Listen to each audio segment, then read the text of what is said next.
Welcome to Pindar Poetry. We hope you learned something new. You begin with power and connection basics, and you act fast.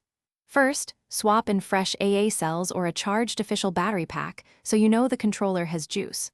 Once done, inspect the USB-C port and try a second cable and a different wall adapter to rule out cable faults. Then perform a soft reset.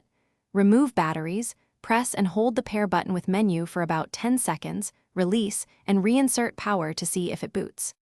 Next, you address firmware and pairing, because a dead controller can be a software issue. Connect via USB to an Xbox or PC and open the Xbox Accessories app to check for a firmware update. Updates often restore boot problems.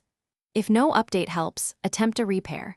Power the host, press its pair button, then hold the controller pair until LEDs flash and confirm connection. Make sure to also test the controller on another host, like a PC or phone, to rule out console-specific faults. Finally, you perform hardware-level troubleshooting when software steps fail, and you proceed carefully. If you're comfortable, open the shell using the right Torx bits, check the battery connector and on /off switch for corrosion or disconnection. Use ESD precautions and a plastic pry tool. Replace the battery pack or the connector if visibly damaged, or seek a technician for soldering broken traces. If the controller remains unresponsive, perform one last.